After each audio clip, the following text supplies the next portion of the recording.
미국의 저명한 군사 전문가인 조지 프리드만 박사가 동아시아 주요 3개국, 한국, 일본 그리고 중국에 대한 미래를 생각하는 100년 후라는 글을 썼는데 많은 사람이 읽고 또 참고가 되고 있습니다. 조지 프리드만 박사는 동아시아, 중국, 일본, 한국의 미래를 생각하는데 중국의 미래는 이전처럼 부상이 아닌 붕괴로 생각하고 있습니다. 그 이유는 가난 때문인데 중국의 14억 인구 중에서 10억 이상이 아프리카의 가난한 나라같이 가난하게 살고 있습니다.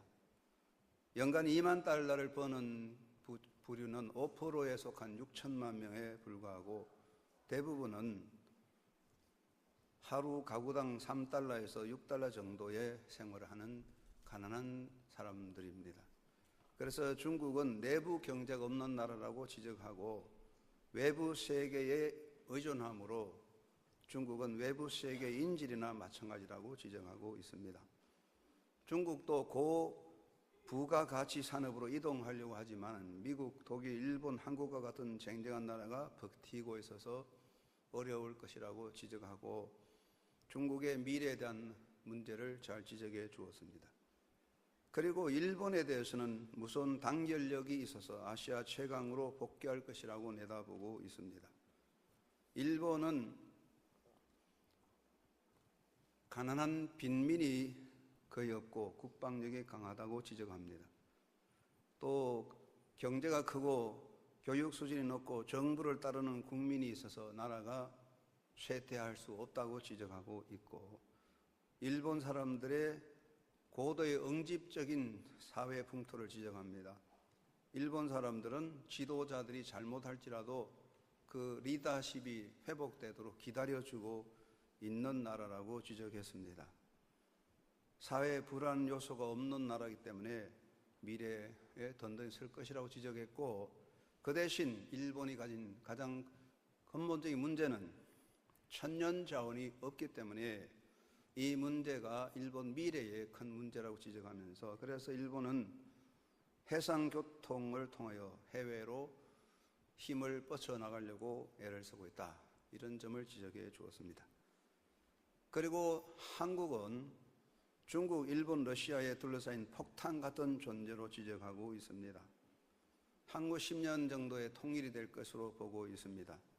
한국은 역동적인 국력을 보유하기 때문에 북한이 어떤 변화가 오더라도 나라가 흔들리지 않을 것으로 보고 있고 통일 후 10년 고통스럽지만 북한의 땅과 자원, 값싼 노동력으로 남한의 기술, 자본, 리더십이 합쳐지면 엄청난 효과가 있을 것으로 지적하고 한국이 통일되면 만주 지역이 기회의 땅이 될 것이고 한국은 미국과 협력하여 새로운 역사를 열어간다고 보고 있습니다. 그리고 한국은 상당한 규모의 기술 중심국이 되기 때문에 상당한 미래에 대한 전망에 희망을 보고 있습니다. 조지 프리드만의 연구 보고서에 보면 향후 대한민국에 대해서는 긍정적인 면으로 지적되어 가고 있음을 봅니다. 그러나 저는 여기서 한 가지를 더 말하고 싶습니다. 그것은 모든 역사의 중심인 키포인트가 되는 영성과 정신입니다. 그 영성과 그 정신이 건강하게 바로 서야 그 나라의 미래가 열리고 든든히 섭니다. 영성과 정신이 병들면 사회도 함께 몰락될 수밖에 없습니다. 인간이 있고 인간 공동체가 있으면 반드시 그곳에 종교적 행위가 따라옵니다. 종교적 행위는 인간이 인간으로서 실존적 한계를 인식하고 인간의 문제를 해결할 수 있는 전능자인 신을 찾고 신을 섬기는 행위를 의미합니다. 인간 사회에서 이러한 종교적 행위가 건강하게 행해질 때에 그 사회가 건강하게 바로 섭니다. 왜냐하면 인간의 영성과 정신은 종교생활, 신앙생활과 직결되어 있기 때문입니다. 인간이 있는 곳에는 반드시 종교적 행위가 따르기에 종교적 행위는 자연 발생적이라고 말할 수 있습니다. 그렇다면 사람이 절대적 신을 찾고 신을 섬기는 것은 분명히 복을 받고 안정되고 잘 되기 위해서 그런 것입니다. 그러나 이런 종교적 신앙 행위가 반드시 복이 되느냐? 그렇지는 않습니다. 우리가 여기서 몇 가지 지적하는데, 인간이 신을 찾고 신을 구하는 이유는 인간의 나약성과 한계성 때문입니다. 인간은 스스로 나약하고 생명과 능력의 한계를 가지고 있기 때문에 절대적인 존재 신을 찾습니다. 신을 통하여 존재의 나약성과 한계를 극복하려고 합니다. 완전하신 신을 통하여 인간의 약함을 극복하는 것이 인간의 꿈입니다. 신은 완전하고 능력이 무한하기에 인간 존재 한계를 해결해 줄 수 있다고 믿는 것입니다. 그리고 사람들은 인간이 자기가 원하는 간절한 목적을, 염원을 이루고자 신을 자기 삶 속에 도입하게 됩니다. 자기 행복, 자기 성취, 자기 영광을 이루는 것을 꿈꾸고 있습니다. 인간은 사는 동안에 어느 정도 행복과 성취를 이룰 수 있지만 결국 한순간에 다 무너져 가는 것이죠. 그래서 절대적인 신을 찾고 신의 도움을 통하여 인간의 염원, 자기 행복을 지켜가려고 하는 것이 인간들의 마음가짐이요 종교 행위의 이유라고 할 수 있습니다. 그리고 또한 인간의 삶에는 아무리 사람이 계획을 세우고 철저하게 할지라도 언제나 인간 존재와 역사는 변수가 작용합니다. 그것은 바로 화와 재앙입니다. 사람은 스스로 화와 재앙을 해결할 수 없습니다. 화와 재앙은 인간의 힘으로 막을 수도 없고 극복될 수 없습니다. 그러므로 사람들은 절대적인 신을 찾고 신의 도움으로 화와 재앙을 넘어 평안한 삶을 추구하는 것입니다. 그래서 신에 대한 섬김이 따라옵니다. 인간의 섬김은 두 가지입니다. 사람에 대한 섬김과 신에 대한 섬김이 있습니다. 사람에 대한 섬김이라고 하는 것은 부모를 섬기거나 스승을 섬기거나 또 주인을 섬기거나 또 존경할 만한 인물을 섬기거나 약한 이웃을 섬기는 것입니다. 이런 섬기면 인간의 의무에 속하고 사랑에서 나오는 봉사행위라고 할 수 있습니다. 그러나 신에 대한 섬김은 인간의 의무나 사랑에서 나오는 봉사가 아니라 신에 대한 섬김은 인간의 문제를 해결하려는 복을 받고 영원한 행복의 생명을 얻으려는 목적을 가진 것이 신에 대한 섬김인 것입니다. 자, 그러면 이 신에 대한 섬김이 반드시 있는데 이러한 섬김이 반드시 인간에게 복이 될 것이냐? 그렇지는 않습니다. 잘못된 섬김은 화를 만들어 옵니다. 그것은 대상이 잘못됐을 때입니다.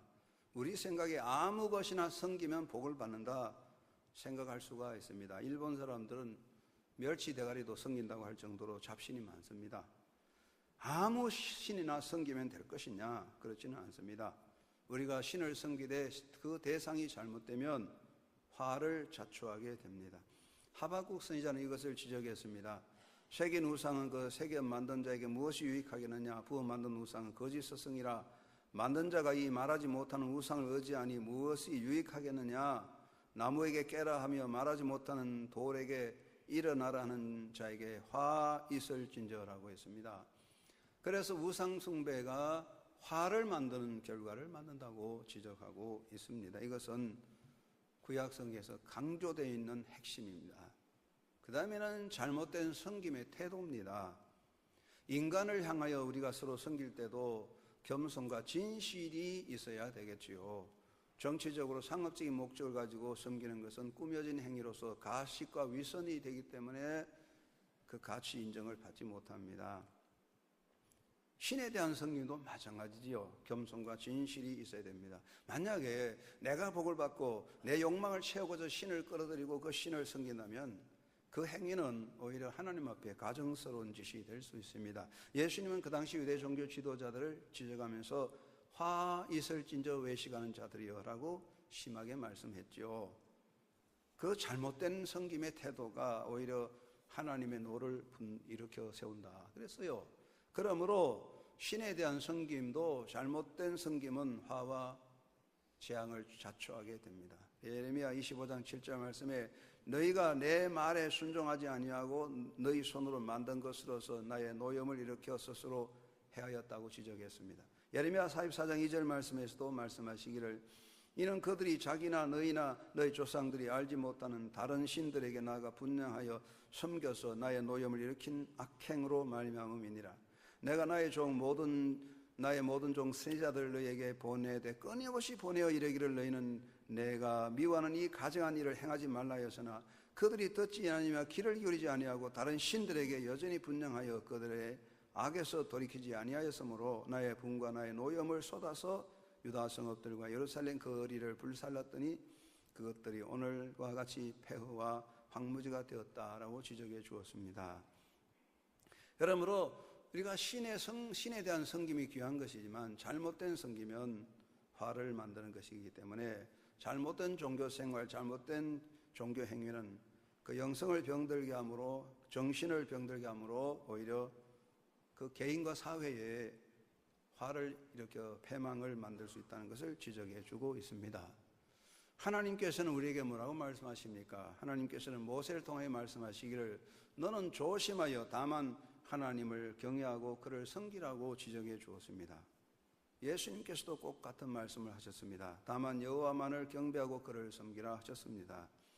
예수님께서 공적인 삶을 시작하실 때 광야에 가서 40일 금식하며 계셨는데 이때 마귀가 나타나 예수님을 미혹했습니다. 예수님 앞에 마귀가 나타나서 부귀영화, 세상의 부귀영화 권세를 보여주면서 내게 절하면 이 모든 세상의 부귀영화를 네게 주겠다고 했습니다. 마귀가 제시하는 이 세상의 부귀영화는 모든 인간들이 그렇게 갈망하고 꿈꾸는 것입니다. 사랑하는 여러분, 사람으로서 누가 눈앞에 있는 부귀영화를 마다하겠습니까? 우리는 이런 세상 것 때문에 약해지고 그것을 얻으려고 노심초사하는 것입니다. 마귀는 이런 인간의 심리를 알기 때문에 부귀영화를 보여주면서 예수님을 미혹합니다. 예수님께서 그 말씀을 통하여 그를 책망하시면서 다만 여호와 하나님만 섬기라고 명하셨습니다. 다만 하나님만 섬기라. 이것이 예수님의 말씀이었습니다. 하나님께서는 그의 백성을 부르시고 10가지 계명을 주셨는데 첫째와 네 번째 계명이 하나님을 섬기는 올바른 태도입니다. 그 계명은 다른 거 아닙니다. 오직 하나님만 섬기라는 내용입니다. 첫째 계명은 오직 하나님만 경배하라는 것입니다. 우리가 십계명을 할 때 첫째 계명이 무엇입니까? 다른 신을 섬기지 말라고 하지 않았습니다. 다른 신을 내 앞에 있게 하지 말라 그랬습니다. 여러 가지 수많은 신들 중에 하나님만 섬기라 이런 뜻이 아니고 하나님 말씀하시기를 너의 생각과 관념 속에 하나님 외에 다른 신을 두지 말라 그랬어요. 이 말은 하나님 외에 다른 것은 다 거짓이다. 참신이 아니다. 오직 하나님만이 하나님이시니 너의 생각과 관념 속에 모든 삶의 중심에 하나님 외에는 그 자리에 두지 말라고 오직 하나님만 섬길 것을 가르쳐 주었습니다. 두 번째는 우상을 금하라고 그랬어요. 너를 위하여 새긴 우상을 만들지 말고 그것들에게 절하지 말며 그것을 섬기지 말라고 그랬어요. 사람들이 왜 우상을 만듭니까? 이스라엘 민족이 광야에서 금을 모아서 황금 송아지를 만들어 이것이 우리의 신이라고 섬겼습니다. 우상 숭배의 뿌리는 인간들이 자기 영광을 복을 받으려는 목적이 있지요. 그러나 이런 우상 숭배는 하나님의 노를 일으키는 것입니다. 하나님께서 인간을 위해서 모든 만물을 지으셨습니다. 모든 만물을 지으시고 마지막에 사람을 지으시고 좋다 하시며 사람들에게 세상 모든 만물을 다스리라는 위임을 해 주셨습니다. 그런데 사람들이 하나님의 뜻을 따라 통치하지 아니하고 오히려 짐승이나 버러지 형상을 만들어 섬기게 되는데 이것은 인간 존재에 대한 가장 모독이 되는 것이고 하나님의 주권적 통치를 가장 모독하는 행동이 됩니다. 그래서 성경은 우상 숭배를 철저하게 금하고 있습니다.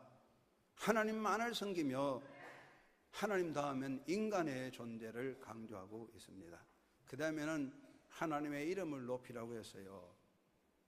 우리가 이 땅에 사는 동안에 우리가 생명인이 있는 동안 사람이 생명을 가지고 이 땅에 살 동안에 생명을 일으키고 역사를 주관하신 하나님의 이름을 높이 찬양하고 그 이름을 영광되게 하는 것이 인간의 근본적 삶의 본분인 것입니다.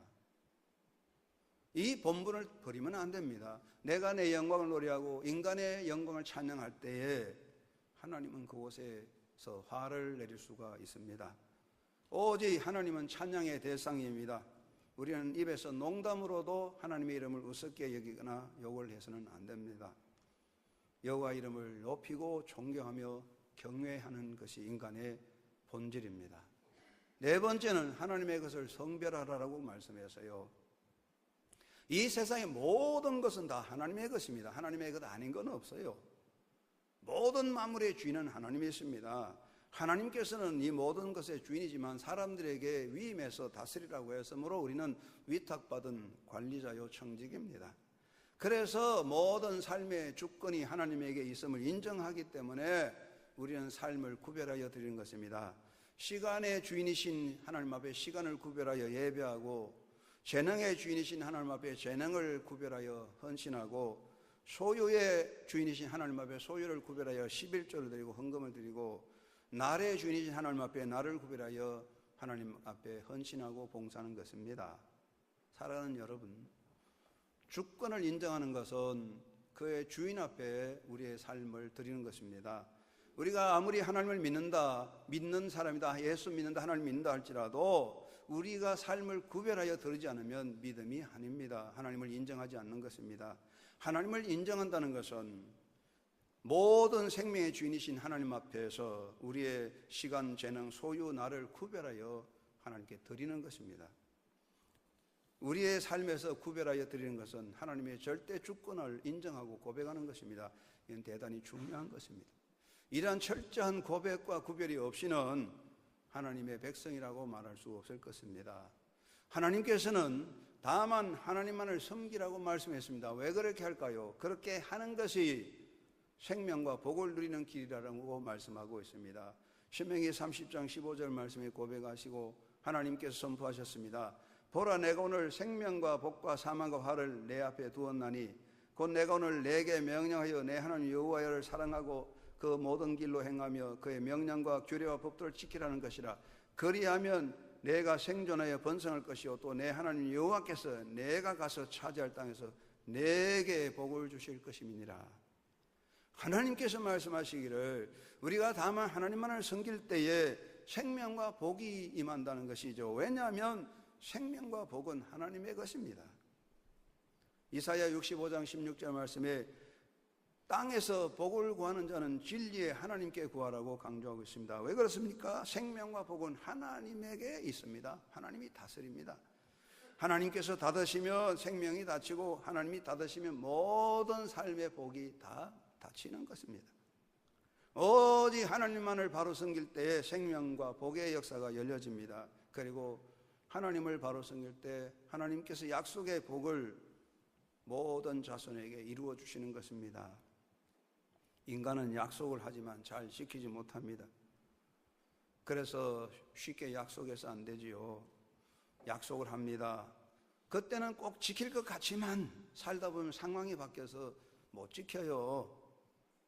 그러면 거짓이 되지 않습니까? 인간은 약속을 하지만 약속을 지킬 능력이 없어요. 내일 하겠다고 하지만 내일 아무런 보장이 없어요. 그러나 하나님은 약속을 지키십니다. 왜냐하면 하나님 역사의 주인이시고 하나님은 내일을 여시는 분이고 인간을 위해서 가장 최상의 것이 무엇인지 알고 이루어 주시는 분입니다. 하나님의 약속은 어떤 것도 무효되는 법이 없습니다. 하나님의 약속은 하나라도 폐기되지 않습니다. 반드시 이루어집니다. 땅에 떨어진 씨앗은 어떤 것은 벌레가 먹고 새가 주워 먹고 말라 죽지만은 하나님의 약속은 어느 하나라도 무효되지 않습니다. 반드시 때가 되면 이루어집니다. 그런데 누구에게 이루어지느냐? 하나님만을 잘 섬기는 자에게 하나님은 약속한 복을 다 주십니다. 그리고 하나님을 잘 섬기는 자, 하나님만을 섬길 때에 영원한 기업을 이어가게 되는 것입니다. 세상의 경영과 기업도 개성자가 있어야 되죠. 누가 그 기업을 이어가느냐에 따라 중요한 것입니다. 삼성이 세계적인 기업인데 삼성의 다음에 계승자가 누군가에 대해서는 우리나라 전체 국가적인 문제가 달린 거 아니겠습니까? 그러나 세상의 기업은 한시적으로 무너지는 것입니다. 하나님의 기업은 무너지지 않습니다. 하나님의 역사는 영원합니다. 하나님의 경력은 영원합니다. 우리 하나님께서는 하나님을 잘 섬기고 하나님만을 경배하는 자에게 그 영원한 기업을 주시고 그 기업을 이어가게 하십니다. 우리가 이 땅에 살 때 다만 하나님을 잘 섬길 때 든든하게 서서 하나님의 약속의 복을 누리며 하나님 나라의 영원한 기업을 이어가게 되는 것입니다. 여러분 모두가 다만 하나님을 섬김으로 이 모든 생명의 복과 약속의 모든 응답과 영원한 기업을 이어가는 주의 백성 되기를 예수 이름으로 축원합니다. 오직 하나님만 섬기라고 가르치고 있습니다. 대한민국 역사를 5,000년 잡아 본다고 할 때에 우리나라 5,000년을 돌아보면 3,000년 이상 우리는 무속신앙의 터전에서 살았습니다. 우리는 샤머니즘 무속신앙의 뿌리를 내리고 있습니다. 범실론에 따른 무속신앙을 가지고 있었고 개인적인 복락을 추구하는 신을 섬기고 온갖 우상숭배를 했습니다. 그래서 미신에 빠져 주술적 행위를 많이 하고 맹목적으로 따라가는 그런 모습을 가지고 살아왔습니다. 그러다가 삼국시대에 불교가 들어오고 1000년 동안 불교 나라가 되어 신라 통일시대는 불교의 왕국이 되었습니다. 불교가 1000년 이상 이 나라의 정신세계를 다스렸습니다. 그리고 나서 유학이 들어왔습니다. 성리학이 들어왔습니다. 이조의 시대는 성리학, 유교 문화가 들어오고 유교가 들어와서 조상숭배, 재래의식 등 1000년 동안 우리의 정신세계를 지배했습니다. 그래서 우리나라 사람들의 신앙생활의 종교성의 뿌리는 무속신앙입니다. 한국 사람들은 무당 기질이 있다고 그래요. 우리는 다 한국 사람들의 종교성 뿌리는 무속적이고 종교 행위는 불교적으로 가는 것이고 인간 윤리관계는 유교적, 성리학적인 관계를 가지고 있는 나라입니다. 5,000년 동안 무속신앙과 불교 문화와 유교 문화가 이 땅을 지배했습니다.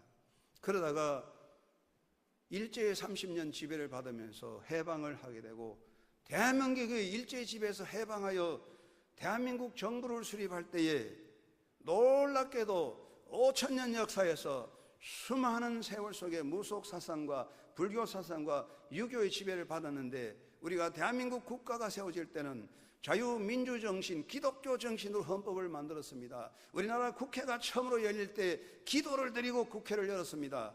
애국가를 만들었습니다. 하나님이 보아서 우리나라 만세 찬양하는 나라가 되었습니다. 어떻게 그렇게 됩니까? 5,000년 역사에 무속신앙과 불교의 영향과 유교의 지배를 받던 나라가 어떻게 하루아침에 하나님이 보아서 우리나라 만세 찬양하며 기도하고 국회를 할 수 있습니까? 이것은 인간의 논리를 해결할 수 없는 겁니다. 이것은 하나님이 우리나라를 사랑하시는 절대적인 은총이라고 밖에 생각할 수가 없습니다. 오늘 우리나라가 복되고 이 나라가 든든히 서게 된 것은 하나님이 대한민국을 택하셔서 은혜를 베풀어 주신 것입니다. 하나님의 은혜의 역사가 한국에 임한 것입니다. 우리는 이 믿음의 역사를 지켜가야 됩니다. 그래서 먼저 우리는 헛된 우상을 버리고 가야 합니다. 위대한 새 역사를 이루어가려면 우리 사회에서 헛된 우상을 제거해야 합니다. 야곱은 하나님의 은혜에 입은 야곱, 이스라엘이라는 이름을 얻었지만 부족적인 대절명의 위기에 봉착하게 되었습니다. 왜 그렇습니까? 우상을 품고 있었기 때문이고 세겜이라는 세속 문화에 빠져들었기 때문입니다. 야곱이 부족의 절명적인 위기 속에서 어떻게 합니까?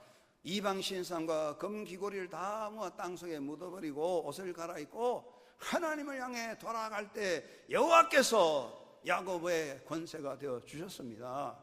우리가 헛된 우상 우리 손에서 우리의 생활에서 떼내버리고 하나님 앞에 돌아서는 것이 대한민국과 역사의 희망이라고 저는 믿습니다. 우리의 우상은 무엇입니까? 종교적인 행위 우상이 많습니다. 짐승과 사람의 형상을 만들어 섬기는 우상이 많습니다. 우리나라 사람은 산을 보고 섬기고 해를 보고 섬기고 달을 보고 섬기고 큰 나무도 섬기고 바위덩어리도 섬깁니다. 우리나라 사람은 해를 보고 해님이라고 그러고 달을 보고 달님이라고 그러고 별을 보고 별님이라고 그러잖아요. 이게 범신론의 무속신앙에서 나온 이야기입니다. 다 우상숭배입니다. 이런 헛된 우상숭배를 버려야 됩니다. 하나님만이 영원한 생명의 주인이십니다. 마음의 우상들을 버려야 됩니다. 마음의 우상이 무엇입니까? 우리 마음속에는 가장 무서운 우상이 자기라고 하는 나 자신입니다. 나의 탐욕과 고집과 교만의 우상이 나를 붙잡고 있으면 하나님의 은혜가 내 안에 임할 수 없어요. 생활의 우상이 무엇입니까? 우리는 지금 황금만능 물질 숭배에 빠졌습니다. 황금신을 섬기고 있는 것입니다. 어떤 사람은 그런 이야기를 해요. 황금신하고 하나님하고 싸워서 한국은 황금신이 이긴다. 그런 건 없겠지만 이게 얼마나 우리를 치는 자학적인 이야기입니까? 사랑하는 여러분, 우리는 황금신에 빠졌습니다. 쾌락의 인간의 자랑에 빠진 생활의 우상을 버려야 됩니다. 그리고 사회적 우상이 있습니다. 권력이라는 우상이 우리를 지배하고 있습니다. 집단 우상이 있습니다. 집단 우상입니다. 집단 이기주의입니다. 집단에 빠졌습니다. 학연, 혈연, 지연의 고리에 빠졌습니다.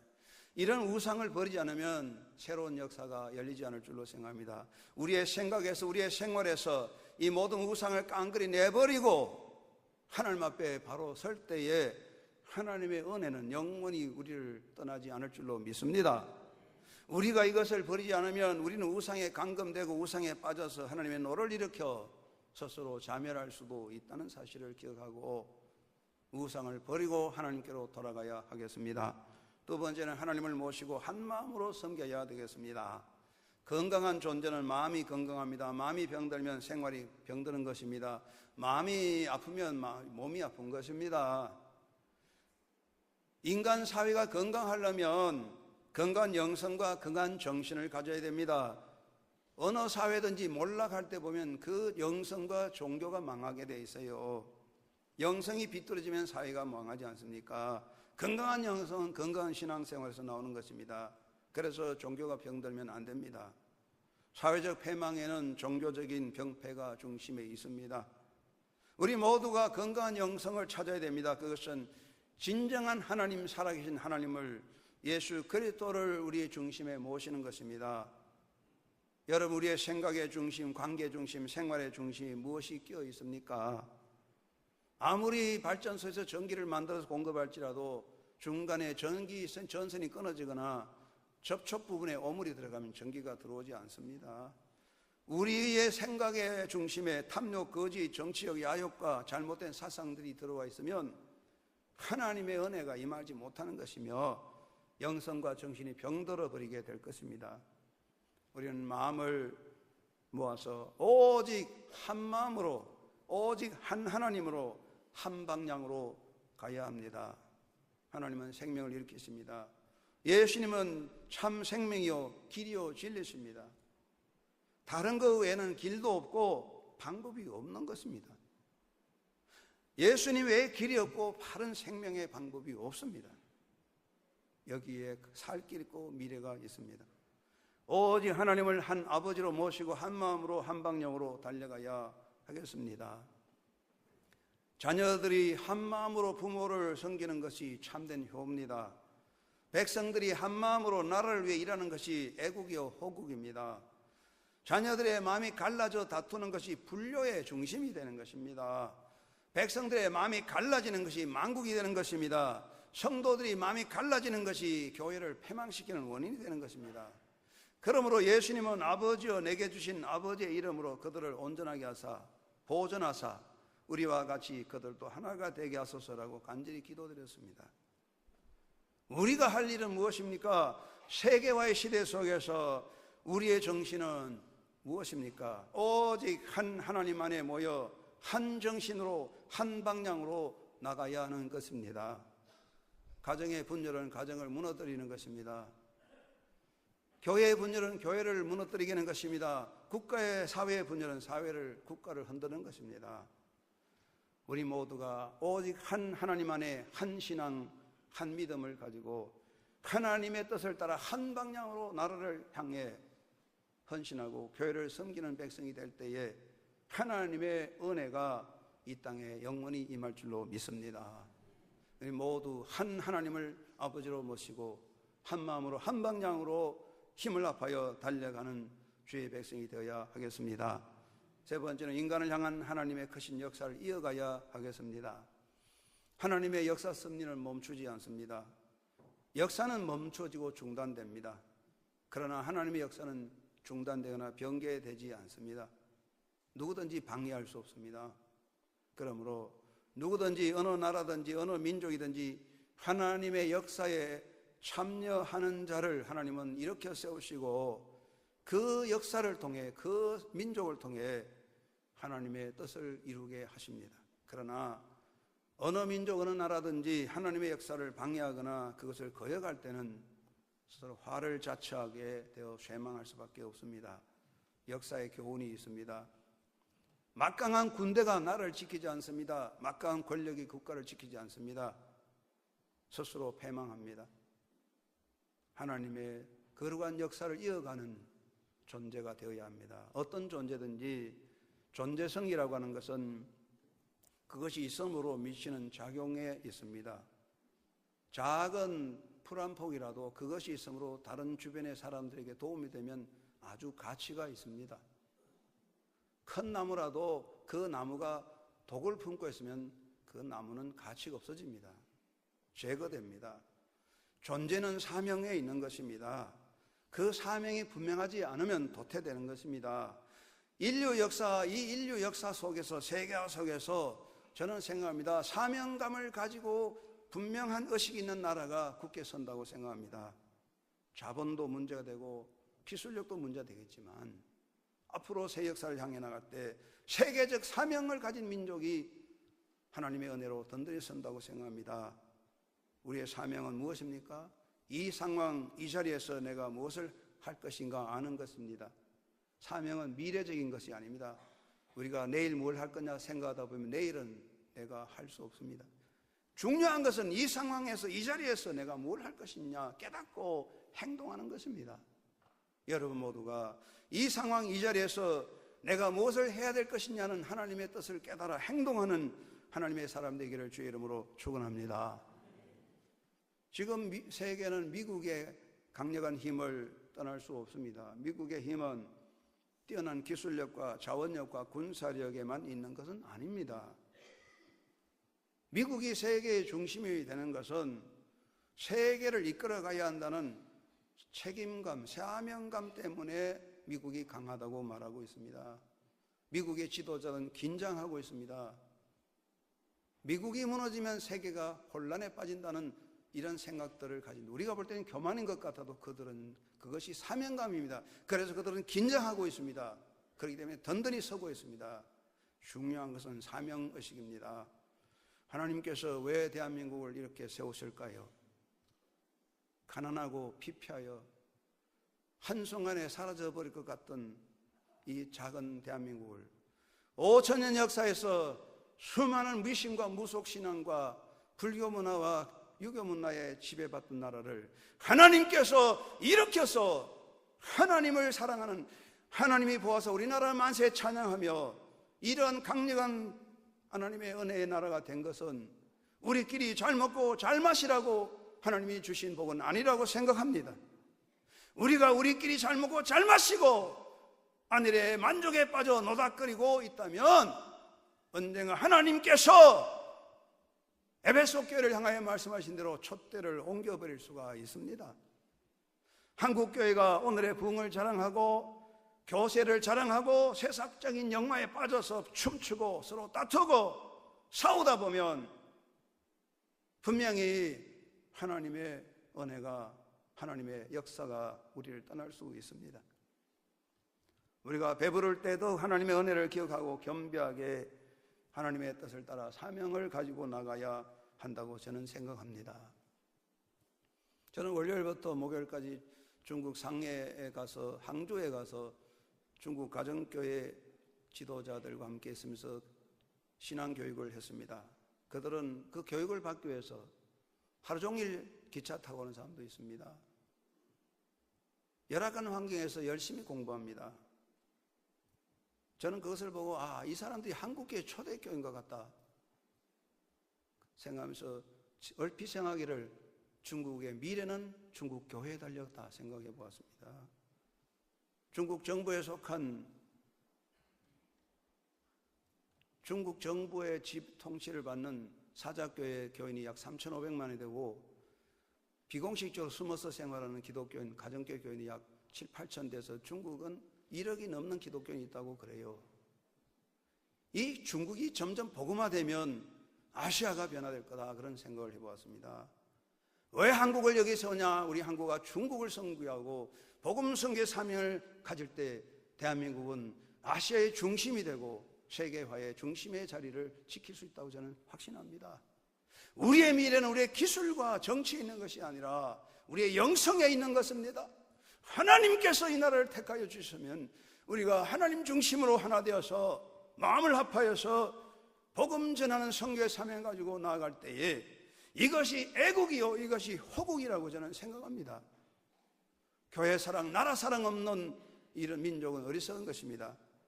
정말로 교회를 사랑하는 것이, 그리고 복음을 전하는 선교의 사명을 감당하는 것이 나라를 사랑하는 것입니다. 사랑하는 성도 여러분, 성경은 우리에게 말씀하고 하나님 우리에게 말씀하신다. 다만 하나님만을 섬기라. 여러분 마음속에 오직 하나님 중심, 예수 중심이 되시고 그 믿음이 자녀들에게 이어져서 오직 대한민국이 이 시대 속에서 하나님을 섬기는 나라 되어 하나님의 역사의 유업을 이어가는 나라가 되어서 이 시대 속에 하나님의 뜻을 이루는 나라가 되기를 바랍니다. 그 일의 중심이 되고 그 일에 앞장서는 한영교회 성도가 되시고 믿음의 사람이 되시기를 주 예수의 이름으로 축원합니다. 하나님 아버지 감사합니다. 대한민국 약소한 나라, 이름도 없고 아무도 모르주는 나라, 하나님께서 갑자기 부르셔서 하나님 보아서 우리나라 만세 노래하는 나라, 찬양의 나라 되게 하셔서 세계 경제국이 되고 문화민족이 되고 기독교 국가가 되었습니다. 이것을 통하여 생각하고 너희가 배부를 때에 여호와를 잊지 말라는 말씀을 기억하고 더욱 하나님 중심되어 사명 가지고 나가는 대한민국 되고 한국교회가 되어서 말세의 주의 뜻을 이루는 거룩한 공동체 한국교회 되고 성도의 삶을 감당하도록 주께서 역사하여 주시옵소서. 하나님이 이 나라를 지켜주시고 강력한 손으로 붙잡아서 세계 속에서 복음의 귀한 사역을 감당하는 하나님의 뜻을 이루는 복된 나라 되도록 은혜 베풀어 주시고 성도들을 붙잡아 주시고 그 역사의 중심이 되는 한국교회 성도들 다 되게 하여 주시옵소서. 예수님의 이름으로 기도드리옵나이다. 아멘.